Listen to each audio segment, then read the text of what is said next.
Hai adik-adik, senang sekali nih Kanita bisa kembali menyambut adik-adik yang saat ini mau belajar sekolah minggu bersama-sama.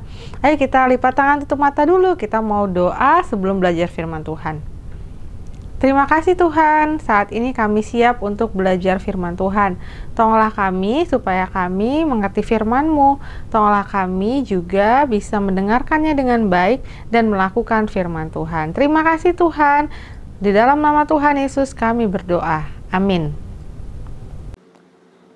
Halo adik-adik semua, jumpa lagi nih di minggu ini bersama dengan Kakak Anya. Adik-adik tahu nggak? Kalau hari ini adalah minggu pertama di tahun 2022. Nggak terasa ya, waktu telah berjalan begitu cepat. Kemarin baru Natal, sekarang sudah tahun baruan. Nah, selamat tahun baru ya buat adik-adik semua. Harapannya semoga di tahun ini kita dapat selalu taat kepada Tuhan, orang tua, lalu bisa hidup penuh dengan kesejahteraan dan sukacita. Agar kita juga bisa menjadi orang yang jauh lebih baik lagi dari sebelumnya. Nah adik-adik, pada pelajaran pertama di tahun ini, adik-adik tahu gak sih apa tema pelajaran hari ini? Hayo tebak. Iya benar, tema pelajaran pertama kita pada hari ini adalah murid yang siap menyangkal diri. Nah, tema pelajaran ini juga membawa firman Alkitab dari Matius 16 ayatnya yang ke-21 sampai ke-28. Nah, adik-adik, kita pertama akan membuka salah satu ayat dari Matius 16 di ayatnya yang ke-24 yang berbunyi, "Setiap orang yang mau mengikut aku, ia harus menyangkal dirinya, memikul salibnya dan mengikut aku." Nah, dari ayat tersebut kita dapat menyimpulkan bahwa satu-satunya syarat bagi kita untuk mengikut Yesus adalah melupakan segala kehidupan duniawi, yaitu kepentingan dan keinginan diri kita sendiri, yaitu penyangkalan diri. Nah, ketika adik-adik atau kita semua telah mengaku bahwa kita percaya kepada Tuhan, maka artinya seluruh hidup kita harus kita berikan kepadanya, karena ia yang memilikinya. Menyangkal diri tidak sekedar kita hanya percaya kepada Tuhan Yesus saja, tetapi adik-adik, kita harus menempatkan kehendak Tuhan di atas kehendak kita sendiri. Kita berkomitmen untuk lebih mentaati firman Tuhan daripada menuruti keinginan daging. Jika seseorang mau menjadi pengikut Yesus, maka ia harus berani berkata tidak pada diri sendiri ketika ada hal yang bertentangan dengan kehendak Tuhan. Pada zaman di saat Yesus dijual dan ingin disalibkan, para hakim orang Yahudi yaitu disebut Sanhedrin dan prajurit-prajurit Romawi itu menyiksa dan menganiaya Yesus atas tuduhan kejahatan yang bukan sama sekali ia lakukan. Di saat itu, salah satu murid Yesus bernama Petrus berkata bahwa ia tidak mendukung perkataan Yesus yang tahu bahwa ia akan disalibkan. Karena Petrus berharap hal itu tidak akan terjadi. Tetapi Yesus segera mengerti bahwa iblis berusaha untuk menggagalkan rencana Allah yang harus dia selesaikan lewat perkataan Petrus. Nah, sebenarnya adik-adik, Yesus bisa saja membebaskan diri dan membalas orang-orang yang menganiayanya dan membuat ia menderita. Karena ia memang Allah yang berkuasa. Tetapi Yesus tidak menginginkannya adik-adik. Ia malah menyangkal dirinya sendiri dan rela menjalani penderitaan itu. Apakah adik-adik tahu alasan Yesus menyangkal dirinya sendiri? Itu karena Yesus tidak ingin manusia mati binasa karena dosa yang telah diperbuatnya. Sehingga Yesus rela menyerahkan dirinya mati di kayu salib hanya untuk menyelamatkan manusia dari hukuman kekal. Tuhan Yesus menghendaki kita semua agar kita semua bersiap diri jika suatu saat menghadapi penderitaan dan penganiayaan sebagai murid Yesus. Adik-adik, dari sini kita dapat melihat dan tahu bahwa jika kita bersiap untuk menyangkal diri, artinya kita siap untuk mendahulukan apa yang menjadi kepentingan bagi Tuhan, bukan dari diri kita sendiri. Kita tidak diperkenankan untuk mengikuti keinginan duniawi lagi, Segala godaan dari dunia harus segera kita tinggalkan karena kita sudah berkomitmen untuk menyangkal diri bagi Tuhan Yesus. Selanjutnya adik-adik, hal kedua yang harus kita lakukan setelah menyangkal diri adalah mengasihi Tuhan Yesus dengan sungguh-sungguh. Tetapi apakah mengasihi Tuhan itu cukup? Hanya kita lontarkan dengan kata-kata saja tanpa suatu perbuatan? Tentu tidak. Mengasihi Tuhan itu memerlukan suatu bukti atau tindakan yang nyata dalam kehidupan kita sendiri adik-adik.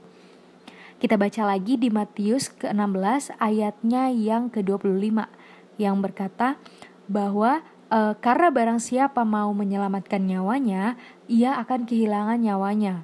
Tetapi barang siapa kehilangan nyawanya karena aku, ia akan memperolehnya. Nah adik-adik, dari sini kita dapat memahami bahwa jika seseorang ingin menyelamatkan nyawanya, maka ia harus kehilangan nyawanya sendiri.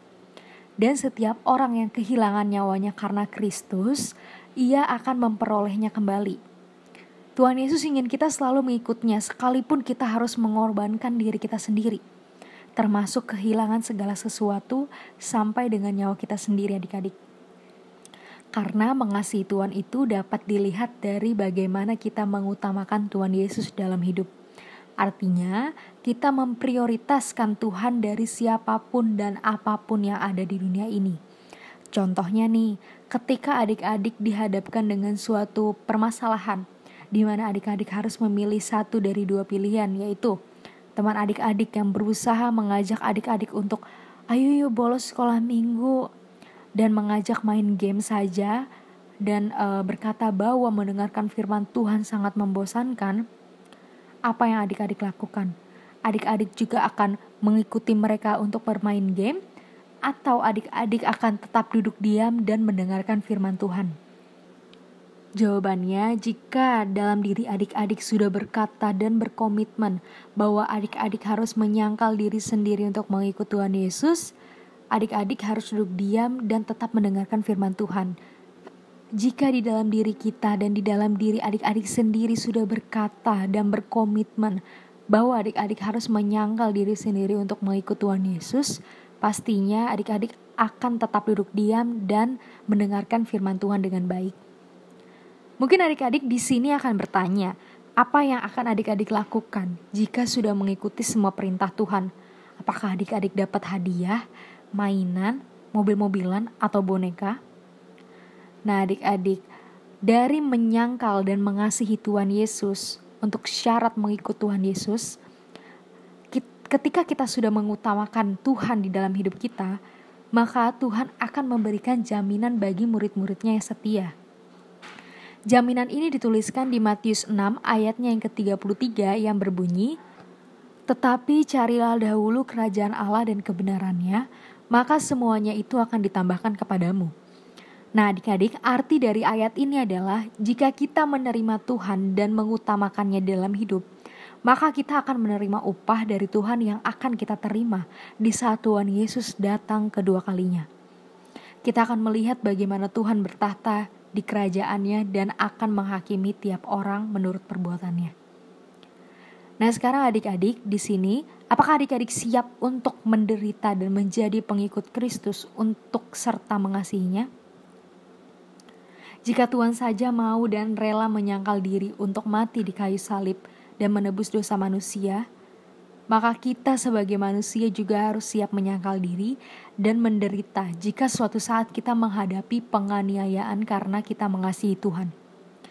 Sebagai orang Kristen, di lingkungan tempat hidup masing-masing, mungkin adik-adik pernah dan akan merasakan perlakuan tidak adil dari orang-orang lain yang bukan Kristen. Mungkin adik-adik dikucilkan karena pergi ke gereja atau menjadi kaum minoritas di lingkungan tersebut. Tetapi jangan pernah merasa berkecil hati dan kecewa, karena itu adalah cobaan yang harus adik-adik lakukan di saat kita benar-benar ingin mengikuti Yesus. Banyak rintangan yang harus kita lalui dalam kehidupan. Dan percayalah, jika adik-adik tetap beriman dan tetap berpegang teguh pada Tuhan Yesus, Ia akan selalu menyertai, menguatkan, dan menolong adik-adik. Tuhan tak pernah mengingkari janjinya, karena surga akan menjadi tempat yang kekal bagi adik-adik semua. Nah adik-adik, sekarang kita lihat lembar kerja kita yuk. Ada tugas nih.